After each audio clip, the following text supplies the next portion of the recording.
L'histoire commence avec un groupe de soldats humains arrivant sur Pandora, une planète luxuriante et mystérieuse. Ils sont accueillis par des Nassis, les habitants indigènes, qui les observent avec méfiance. Les humains, équipés de technologies avancées, cherchent à exploiter les ressources de la planète, tandis que les Nassis tentent de protéger leur terre sacrée. Au fil de l'histoire, un soldat humain, Jek Sully, prend la place de son frère décédé dans le programme Avatar. Il est envoyé sur Pandora pour infiltrer les Nassis et recueillir des informations.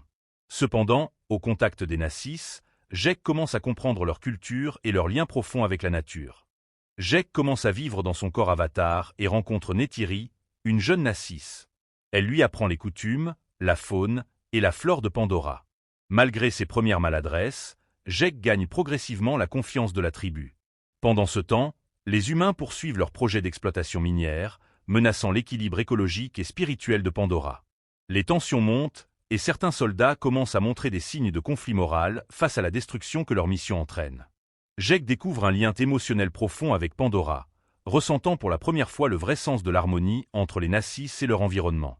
Neytiri devient son guide, et une amitié qui se transforme en amour naît entre eux. La situation s'aggrave.